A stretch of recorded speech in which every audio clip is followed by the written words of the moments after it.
अस्सलाम वालेकुम। वालेकुम सलाम। बेड नंबर 6 पे मेरी वालदा हैं, वो ठीक तो हो जाएंगी ना? देखिए, हम अपनी पूरी कोशिश कर रहे हैं, बाकी अल्लाह को जो मंजूर। वो बात तो ठीक है, पर इनकी रिपोर्टें देख के कुछ तो अंदाज़ा होता होगा। इस कंडीशन में कुछ भी कहना मुश्किल होता है। कभी कभी पेशेंट्स हमारी उम्मीदों के बरखिलाफ महीनों बल्कि सालों निकाल लेते हैं। वो जो कभी कभी होता है वो नहीं, वो जो ज़्यादातर होता है वो बताएं। इस तरह मैं कुछ नहीं कह सकती। इनके कंसल्ट डॉक्टर रिजवान कल आएंगे, आप उनसे पूछ लीजिएगा। पूछा था, उन्होंने कोई जवाब नहीं दिया। वो तो किसी से सीधे मुँह बात ही नहीं करता है। मैं अपनी बाइक बेच चुका हूँ, मैं लोन ले चुका हूँ, बस ये ठीक हो जाए मैं सब कुछ करने के लिए तैयार हूँ। देखो, जिस तरह तुम अपनी पूरी कोशिश कर रहे हो हम भी पूरी कोशिश करेंगे। बाकी तुम्हारी वालदा इतनी आसानी से हार मानने वाली औरत नहीं, हौसला रखो। चल Excuse me.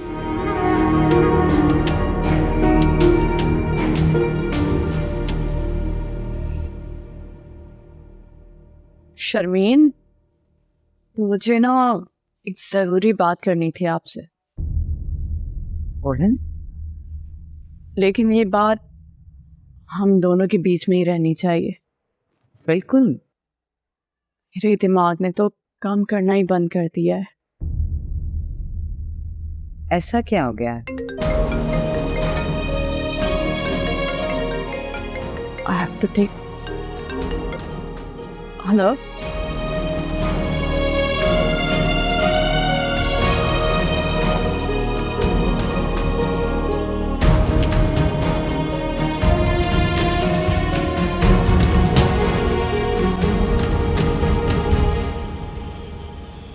नहीं, हम इजाज़त के बगैर ऐसा कोई काम नहीं कर सकते। किसकी इजाजत? आप तो इस हॉस्पिटल के एडमिन हैं। एडमिन ज़रूर हो, मालिक नहीं हूँ। हमारे पास और कोई रास्ता नहीं है। असल किरदार तक पहुंचे बिना अगर ये बात बाहर चली गई तो हम भी ट्रैप में आ जाएंगे। तुम्हें क्यों लगता है ये काम किसी इंसान का है? लाइक कोई मेडिकल फिनोमेना भी तो। मैंने हर सिनारियो से सोचकर देख लिया है, ये हरकत किसी इंसान की ही है। कोई इंसान ऐसा क्यों करेगा? यही तो पता लगाना है, इसीलिए आपसे इजाजत मांग रही हूँ।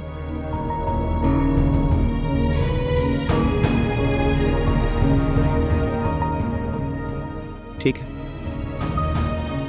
क्योंकि इसके अलावा हमारे पास कोई और रास्ता भी तो नहीं है। Go with it. Thank you.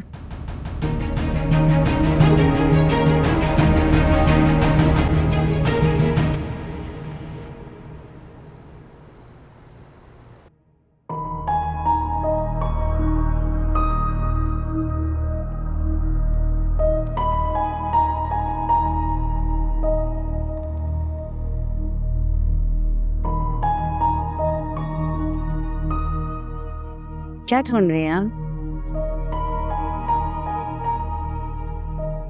कुछ नहीं, वो ये फ्लोमीटर आई थिंक रीडिंग सही नहीं आ रही। मैं देख लूं।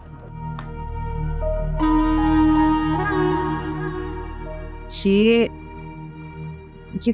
थोड़ा सा ना जोर से घुमाना होता है। हाँ,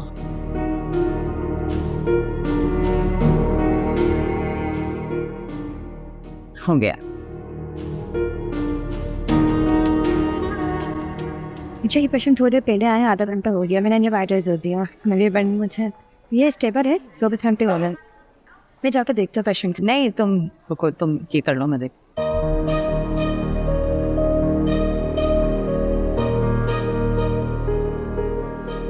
रोज़ आता हूँ, ये फुटेजेस देखता हूँ, लाइव बैठ के देखते रहता हूँ। 3 दिन हो गए, अब तक कुछ नहीं मिली। हमें थोड़ा सब्र से काम लेना होगा।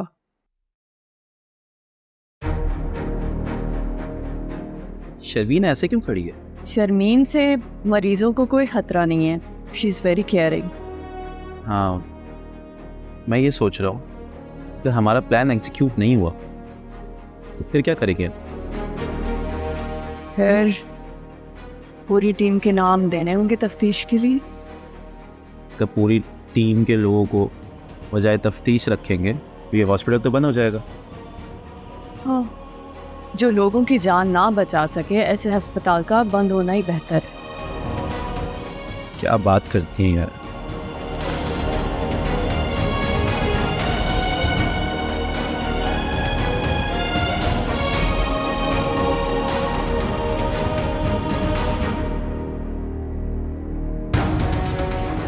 ये शर्मीन अपने पॉकेट से क्यों निकाल रही है? ये पेशेंट को इंजेक्शन लगा रही है। आपने कहा था इसे? नहीं।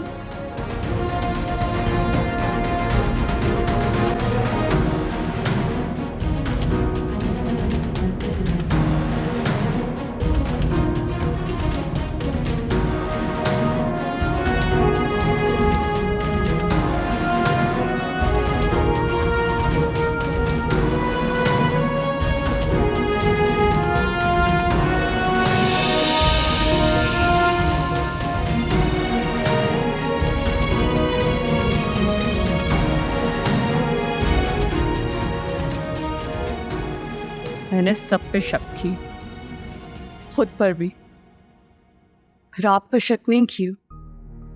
कितनी बेवकूफ थी मैं। देखो जरा, इतने मासूम चेहरे के पीछे एक सफाक कातिल खड़ी है। क्यों किया तुमने ऐसा शर्मीन? बोलो, जवाब दो। ठीक है, पुलिस आ रही है, उन्हें तो सब कुछ सच बताना पड़ेगा ना तुम्हें। आप लोग सच मान तो रहे हैं, लेकिन सच आपसे हजम नहीं होगा। मैं जानना चाहती हूँ, बताओ क्या है सच? मैंने उन सब में से किसी भी मरीज को मारा नहीं, सिर्फ बचाया। This woman is sick. पागल है ये।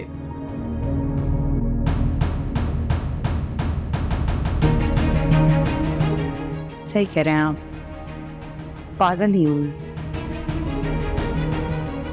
पागल ही तो होते हैं हम सब, आम मजबूर गरीब लोग। ख्वाब देखते हैं, मेहनत करते हैं, फिर बड़ी मुश्किल से जब कुछ जोड़ पाते हैं तो एक ही गलती हो जाती है हमसे, कि हम यहाँ अपने प्यारों को लेकर आ जाते हैं। हाँ, लोग जिंदगी के लिए आते हैं शर्मीन, मरने के लिए नहीं। लेकिन उनको तो पता था डॉक्टर ने था, उनको पता था मेरी माँ नहीं बचेगी, उनको पता था मेरी माँ मर जाएगी। 4th स्टेज कैंसर से कोई बच पाया है कभी? हाँ, नहीं बचता ना। लेकिन फिर भी ये टेस्ट, वो machine, ventilator, ICU, special ward, 55 दिन में सब ने छोड़ लिया। मैंने बताया था ना आपको, बुटीक था मेरा। पिक्किया मेरी सारी जिंदगी की मेहनत पानी की तरह बह गई और मेरी माँ भी मर गई। कोई बात नहीं, अस्पताल की जेबें तो भर गई। रोज यही होता है, रोज रोज। आप सबको पता होता है कौन बचेगा कौन नहीं बचेगा, लेकिन फिर भी रोज सैकड़ों घर बिकते, हजारों लोग कंगाल होते, लाखों ख्वाब मर जाते, मगर फिर भी। लेकिन तुम्हें उन सारे मरीजों के लिए मौत का फैसला करने का कोई हक नहीं था। वो किसी और के प्यारे थे, किसी और के पैसे थे। मगर सबके सब लाइलाज थे, उनका बचना मुमकिन नहीं था।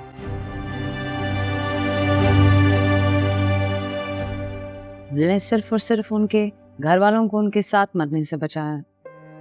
ये तुम्हारा काम नहीं था शर्मीन, तुम्हारा काम था उनका ख्याल रखना, सहारा देना उन्हें। तुम्हें याद है तुम किस तरह सबको तो जिंदा करें उन सबको, और उनसे एक दफा जरूर पूछें कि मैंने जो भी किया वो ठीक था या गलत। अगर उनमें से कोई भी मुझे गलत कहे तो मुझे फांसी पे चढ़ा दें। तुम्हें फांसी पे चढ़ाने के लिए ना मुर्दों को जिंदा करने की जरूरत नहीं है। ये अब तुम्हारा मुकद्दर है और ये तुम्हें मिलके रहेगा। कितने किरदार हैं जिंदगी के, कितने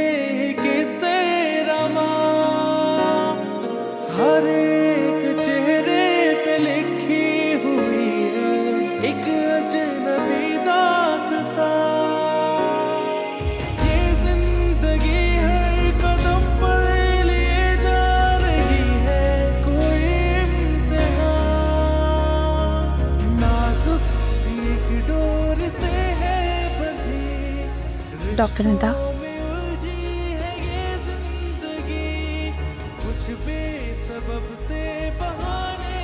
मैं सोच भी नहीं सकती थी कि शर्मीन इतनी जालिम होगी।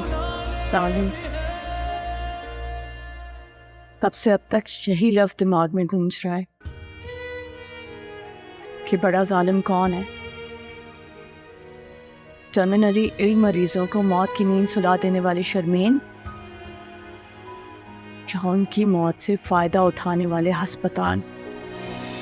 जिंदगी की कहानी यही, धोखा, मोहब्बत, जफा और नमी।